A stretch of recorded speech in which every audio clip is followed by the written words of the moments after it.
7 signes que le karma agit contre ceux qui t'ont blessé. As-tu remarqué que ceux qui t'ont blessé semblent parfois avancer sans conséquence, comme si la vie elle-même fermait les yeux sur leurs actes, alors qu'au fond de toi, tu ressens que quelque chose d'invisible prépare un rééquilibrage? Ce sentiment troublant, cette intuition profonde, c'est peut-être l'écho silencieux du karma et de la justice divine qui agit au moment où on s'y attend le moins. Pourtant, dans l'immédiat, le contraste est violent. Tu portes en toi la douleur d'une trahison ou d'une injustice, et tu vois l'autre sourire comme si rien ne s'était passé. Tes émotions se soulèvent sans prévenir. Colère, incompréhension, désir de vengeance. C'est un tumulte intérieur qui gronde à chaque souvenir, une lutte entre ton besoin de paix et ce poison qui circule encore dans ton esprit. Et ce qui rend ce fardeau plus lourd encore, c'est ce sentiment d'isolement. Tu observes les autres te dire que tout le monde vit ça, comme si ta blessure devait être banalisée. Mais toi, tu sais qu'il y a plus derrière ces silences. Tu sens que les signes du karma existent bel et bien, et que quelque chose d'invisible travaille déjà à protéger ton esprit là où tes propres forces ne suffisent pas. Alors combien de temps comptes-tu attendre avant de regarder cette vérité en face? Le temps ne doit pas être une excuse pour rester prisonnier des blessures passées. La philosophie stoïque nous rappelle qu'attendre la vengeance est une perte d'énergie, mais reconnaître la justice divine comme une force agissante est une invitation à transformer ta perception dès maintenant. Car si cette douleur existe encore en toi, ce n'est pas un signe de faiblesse, mais un signal précieux. Elle t'indique le chemin vers la paix intérieure et t'enseigne que ta plus grande victoire n'est pas d'obtenir réparation par tes mains, mais de laisser la vie équilibrer ce que les hommes ignorent. La véritable protection spirituelle naît lorsque tu choisis de ne plus nourrir ta rancune, mais d'accueillir le silence comme une arme invisible. Le philosophe Sénèque écrivait « Le meilleur moyen de se venger est de ne pas ressembler à son ennemi ». C'est cette sagesse que nous explorons ici sur le stoïcisme révélé, offrir des clés claires pour transformer tes blessures en lucidité et t'apprendre comment retrouver la paix même quand tout semble injuste autour de toi. Notre mission est simple, faire de chaque souffrance une occasion de grandir plutôt qu'un poids à porter éternellement. Si ce que tu entends résonne en toi, abonne-toi à notre chaîne Le Stoïcisme Révélé et découvre avec nous comment retrouver ton équilibre malgré les épreuves.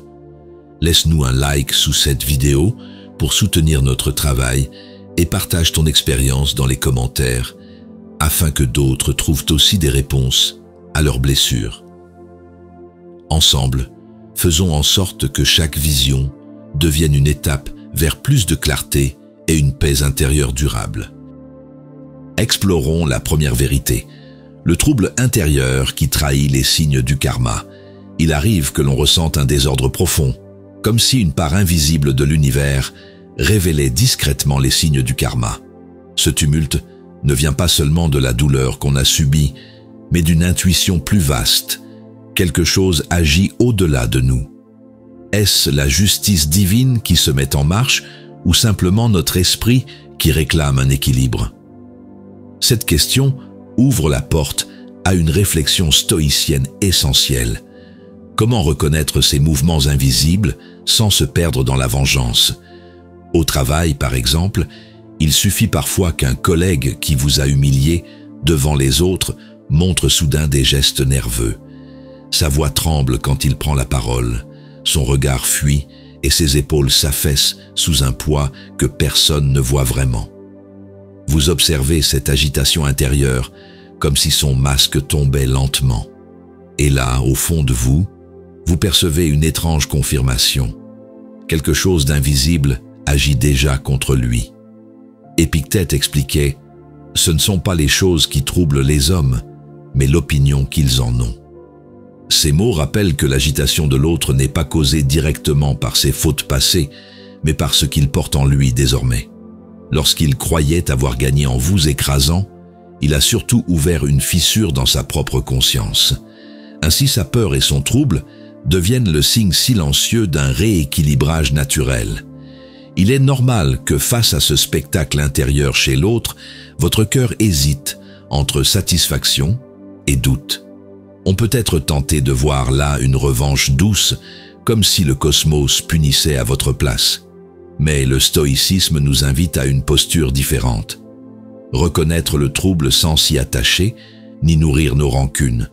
Car ce mouvement extérieur ne doit pas devenir un piège pour nos émotions intérieures.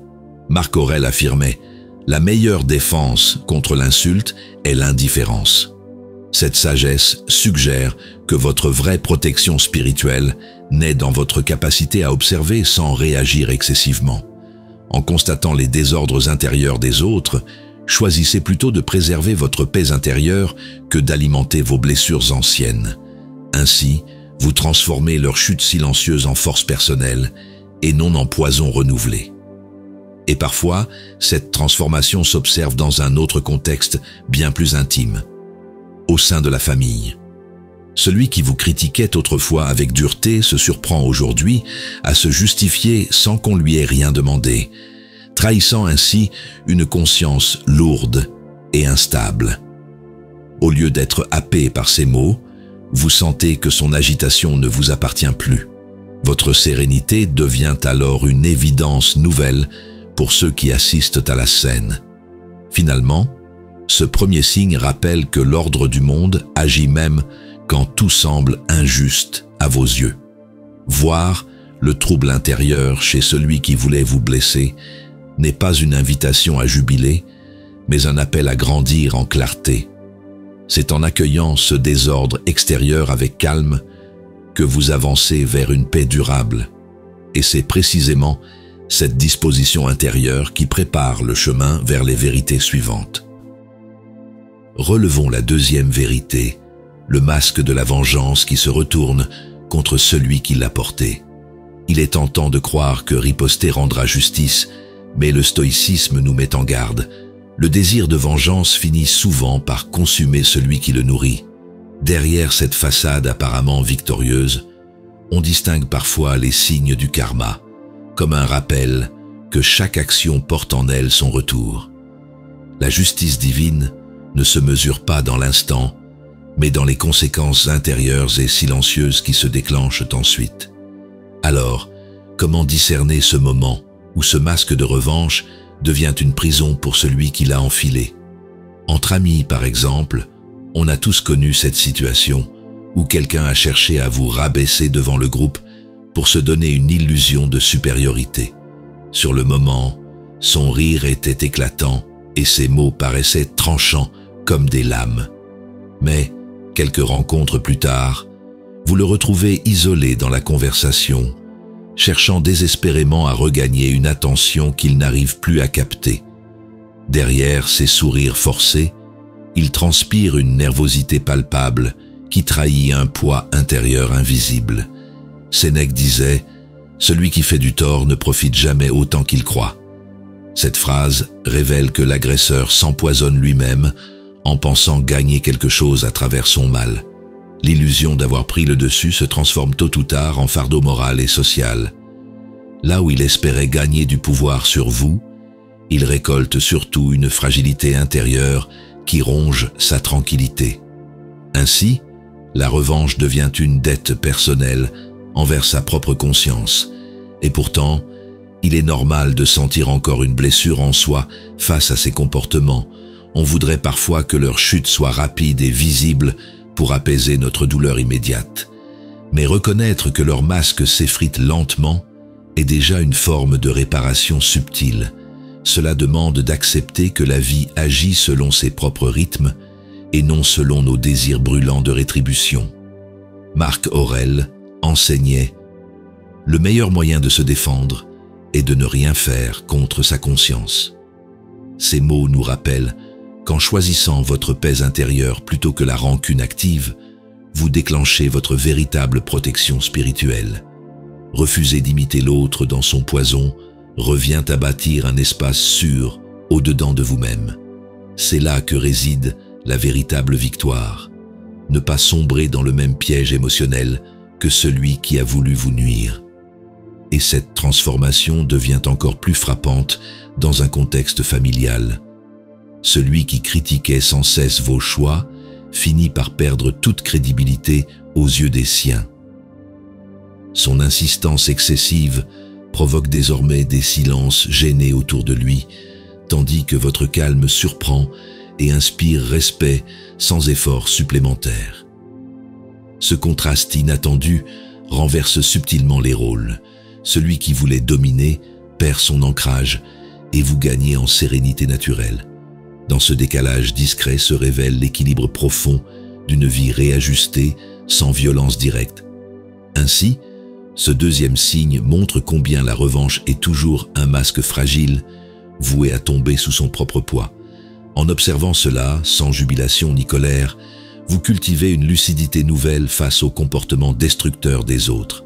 Le stoïcisme enseigne ici qu'il n'y a pas besoin de riposte extérieure, quand l'ordre invisible agit déjà à travers leurs propres contradictions internes. Et c'est cette compréhension sereine qui ouvre doucement la voie vers la prochaine vérité spirituelle à explorer ensemble. Posons notre regard sur la troisième vérité, la solitude invisible, où s'éteint la justice divine. Il existe un moment étrange où ceux qui ont cherché à vous blesser finissent par se retrouver seuls, comme si une barrière invisible les séparait du reste du monde. Cette solitude est souvent perçue comme l'un des signes du karma, une manière subtile dont l'ordre universel rééquilibre les choses sans éclat ni cri. Mais au lieu d'y voir un triomphe, le stoïcien s'interroge. Est-ce vraiment une victoire de l'univers ou simplement la conséquence naturelle de leur propre choix? Et dans ce silence qui s'installe autour d'eux, n'est-ce pas déjà la justice divine qui agit sans que nous ayons besoin d'intervenir? Dans un cadre familial, par exemple, il arrive qu'une personne qui critiquait toujours vos décisions finisse par être écartée lors des conversations. Ces remarques autrefois bruyantes ne trouvent plus d'écho et les regards se détournent doucement d'elle. Vous observez ce décalage sans avoir rien fait, témoin de cette mise à l'écart progressive qui naît de son propre comportement. Là où elle cherchait à vous fragiliser, c'est finalement elle qui se retrouve isolée. Épictète disait « Celui qui méprise autrui se condamne lui-même à l'isolement ». Ces mots rappellent que chaque acte injuste renferme déjà sa punition silencieuse, la perte du lien avec les autres. Dans le cas familial évoqué, ce n'est pas votre désir de vengeance qui a créé la distance, mais bien ses propres paroles destructrices. Ainsi, cette solitude devient le miroir de ses choix et non une victoire que vous auriez arrachée. Pourtant, il est naturel que vous ressentiez encore une tension intérieure en observant cette scène. Une part de vous aimerait savourer cette mise à l'écart comme une revanche méritée. Mais le stoïcisme enseigne qu'il faut dépasser ce plaisir passager pour découvrir un enseignement plus profond. Leur isolement ne doit pas alimenter votre rancune, mais renforcer votre sérénité. C'est en laissant le monde équilibrer ce qui vous échappait que vous retrouvez progressivement votre paix intérieure. Marc Aurèle enseignait « Celui qui agit injustement se nuit plus à lui-même qu'à celui qu'il blesse ». Cette sagesse indique que la véritable réparation ne réside pas dans nos mains, mais dans la logique invisible de la vie. En voyant celui qui a mal agi récolter sa propre solitude, choisissez de percevoir là une forme de protection spirituelle qui vous libère d'un poids inutile. Car votre rôle n'est pas de punir, mais de préserver votre équilibre et votre lucidité face aux épreuves. Et cette transformation devient encore plus évidente dans un autre contexte, celui des transports publics. Vous remarquez parfois quelqu'un connu pour son arrogance ou son agressivité se retrouver seul dans un wagon bondé, les autres évitant naturellement sa présence. Ce contraste soudain illustre parfaitement comment certaines attitudes repoussent au lieu d'attirer, révélant une sanction discrète mais réelle. Vous comprenez alors que votre silence et votre patience vous placent à l'opposé de cet isolement forcé, entouré d'une énergie différente et apaisante. Ainsi, cette troisième vérité nous enseigne que la solitude invisible n'est jamais un hasard, mais une conséquence naturelle des actions passées. Elle ne doit pas être vue comme une occasion de jubiler, mais comme un rappel puissant que l'équilibre du monde agit sans notre intervention directe. Le véritable apprentissage consiste à observer ces signes avec détachement pour consolider notre propre stabilité intérieure. Et c'est en acceptant cela que nous pouvons avancer sereinement vers la vérité suivante, où le choix du calme révèle toute sa puissance secrète. Accueillons la quatrième vérité, la paix intérieure qui s'élève quand on choisit de ne pas répondre. Il existe un moment décisif où l'on comprend que répondre à l'offense ne fait qu'alimenter le cercle de la souffrance. Les véritables signes du karma apparaissent souvent lorsque l'on cesse de nourrir la rancune pour se tourner vers un calme supérieur. Mais comment accueillir ce silence sans y voir une faiblesse? La question stoïcienne centrale est donc la suivante. Et si la véritable force résidait dans la maîtrise de soi plutôt que dans le désir de vengeance? Dans un commerce bondé, il peut arriver qu'un client s'emporte contre vous sans raison, laissant jaillir colère et arrogance. Votre premier réflexe intérieur est de riposter, mais vous choisissez finalement de garder le silence. Le contraste est frappant, son visage s'empourpre tandis que vous conservez une posture stable et digne. Ce décalage crée une scène où c'est lui qui semble prisonnier de ses excès, et non vous. Sénèque affirmait « Celui qui supporte l'injure avec patience détruit l'injure elle-même ». Cette parole éclaire le choix du silence comme une victoire subtile. Elle désarme l'autre sans confrontation directe.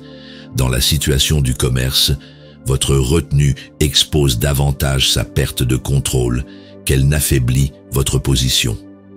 Le stoïcisme révèle ainsi que renoncer à réagir violemment n'est pas passivité mais puissance invisible. Il est naturel cependant de ressentir en soi une tension contradictoire après un tel épisode. Une part de vous voudrait prouver à l'autre qu'il a tort, tandis qu'une autre savoure déjà le calme retrouvé. C'est précisément cette lutte intérieure qui constitue l'épreuve véritable. Restez centré malgré les appels brûlants de l'ego.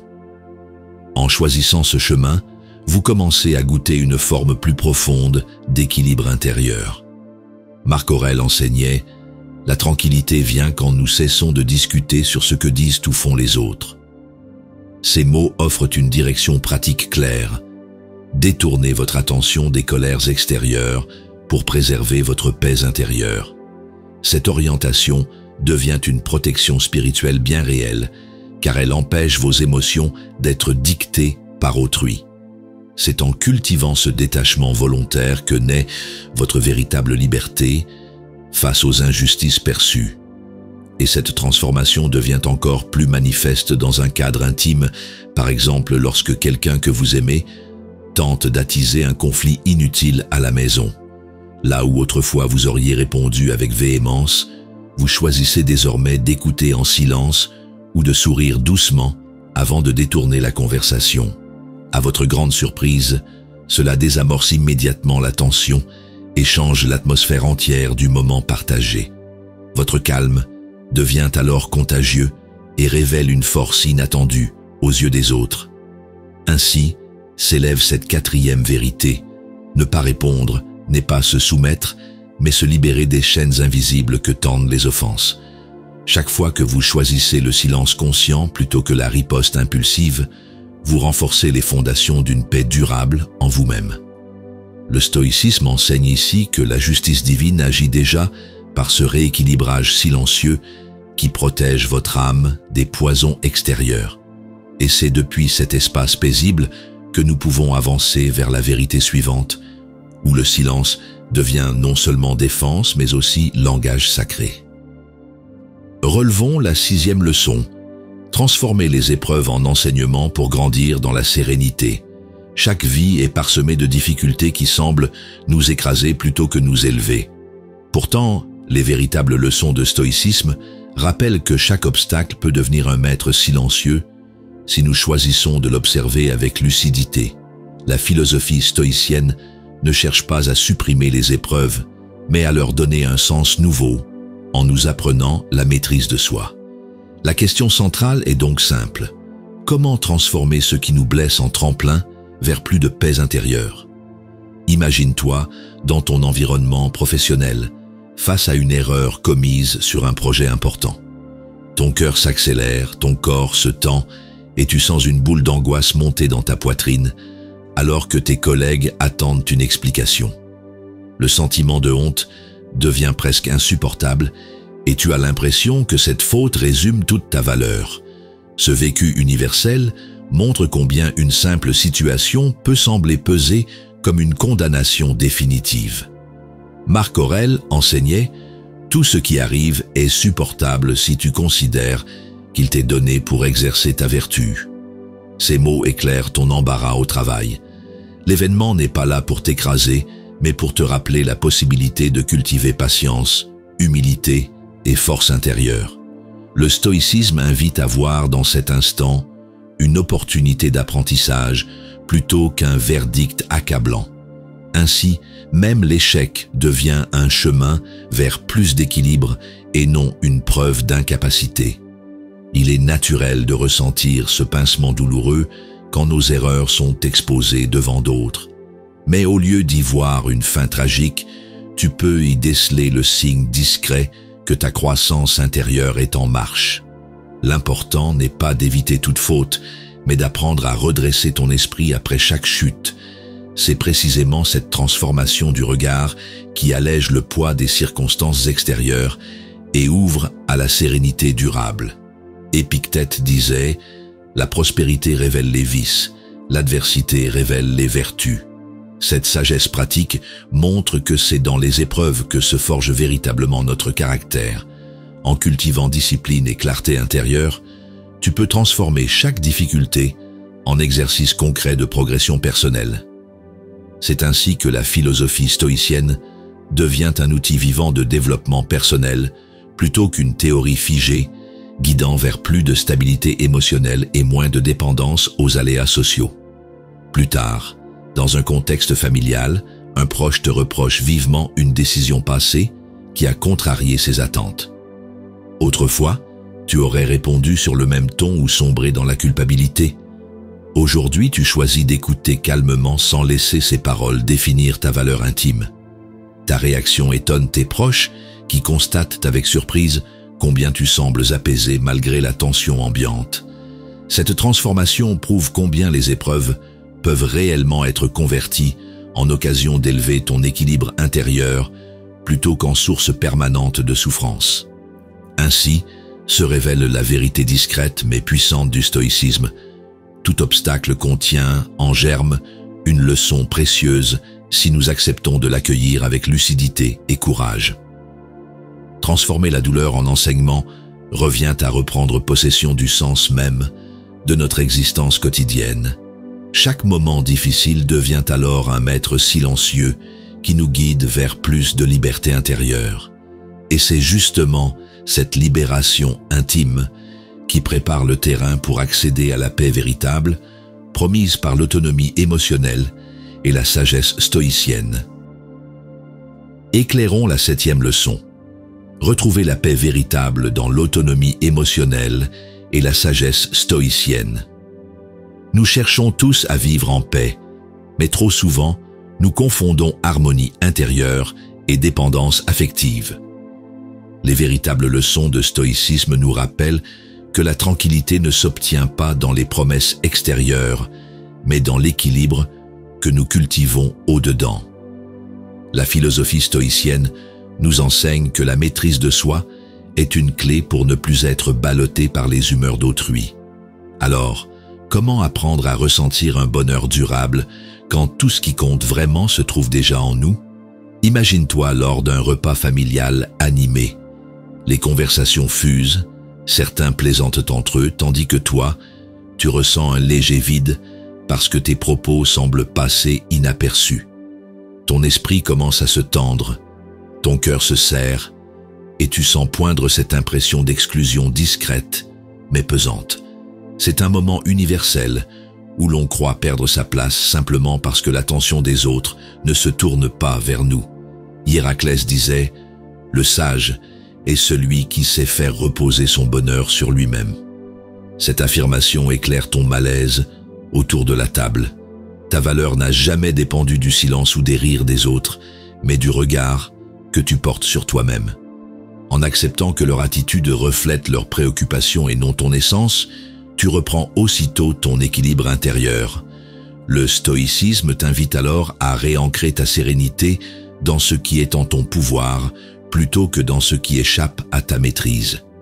Il est naturel de désirer reconnaissance et attention, car ces élans appartiennent à notre humanité commune.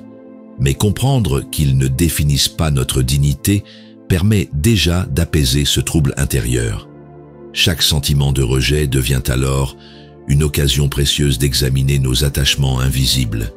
C'est en observant avec lucidité ces émotions fugaces qu'il devient possible de bâtir une autonomie affective solide et durable. Musonius Rufus enseignait « Ce n'est pas en fuyant les hommes qu'on atteint la liberté, mais en se délivrant de sa dépendance envers eux. » Cette perspective pratique montre le chemin. L'indépendance émotionnelle ne signifie pas rejeter autrui, mais cesser de lui confier le rôle de garant de notre joie intime. La philosophie stoïcienne invite ainsi chacun à cultiver quotidiennement sa stabilité intérieure comme un exercice vivant de développement personnel. C'est précisément cette discipline qui permet d'incarner pleinement la sagesse intérieure sans attendre validation extérieure. Plus tard, dans un moment intime chez toi, tu observes calmement tes pensées après une journée chargée. Au lieu de ressasser le manque d'attention reçu plus tôt, tu ressens une paix inattendue en te rappelant que ta valeur demeure intacte quoi qu'il arrive autour de toi. Tu souris doucement en réalisant combien ce recentrage t'offre une liberté nouvelle face aux fluctuations des relations humaines. Cette transformation silencieuse étonne même ceux qui t'entourent lorsqu'ils perçoivent désormais ta stabilité tranquille et contagieuse.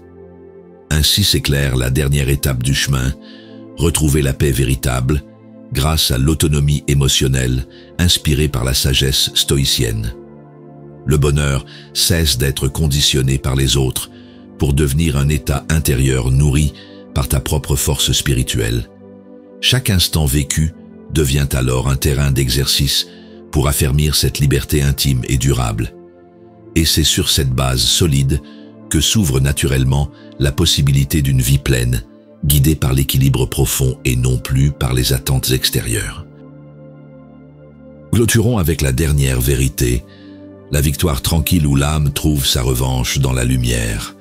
Il existe une victoire qui ne se crie pas, qui ne s'affiche pas, mais qui se ressent comme un souffle intérieur.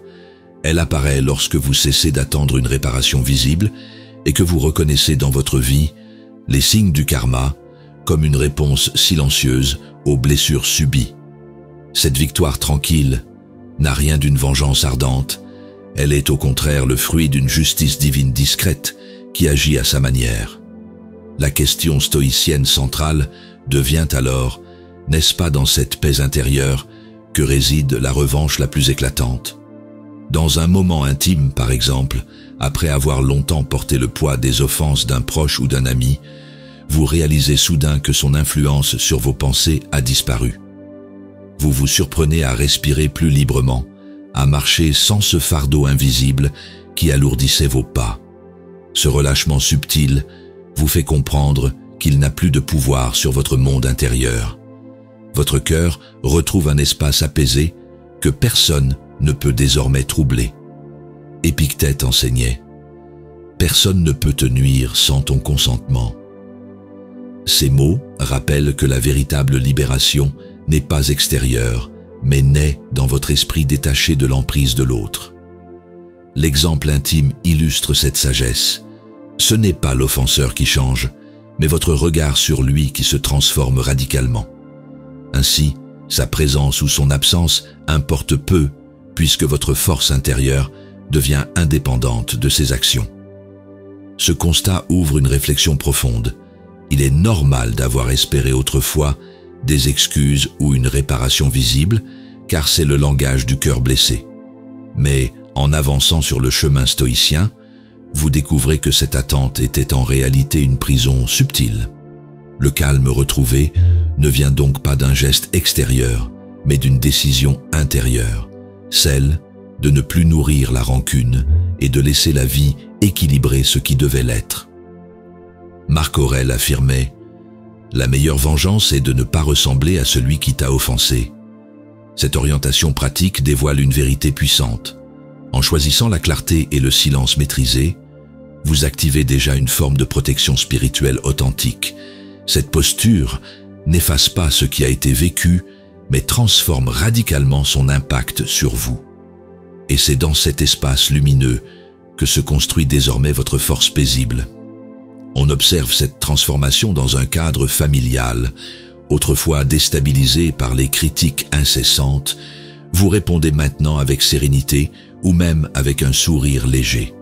L'atmosphère change immédiatement car vos proches perçoivent que rien ne peut plus altérer votre équilibre intérieur.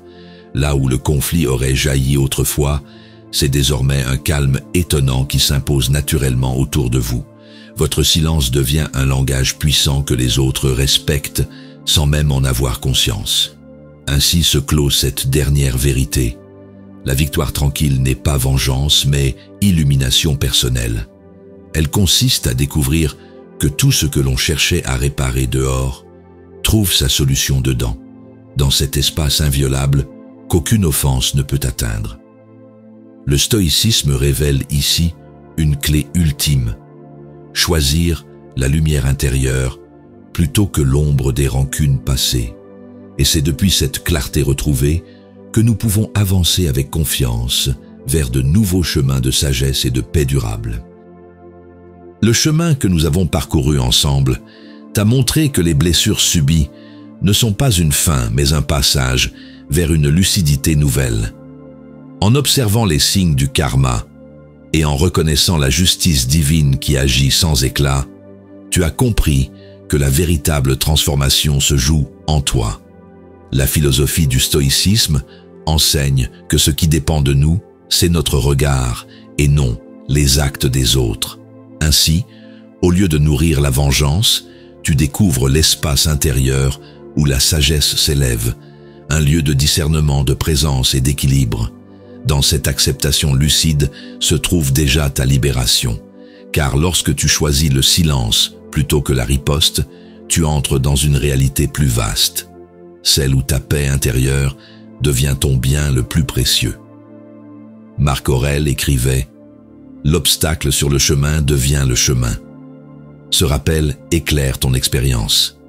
Les offenses qui semblaient entraver deviennent désormais l'occasion d'exercer vertu et maîtrise de soi. Le stoïcisme ne t'invite pas à ignorer les injustices, mais à apprendre à ne pas leur donner plus de pouvoir qu'elles n'en ont réellement.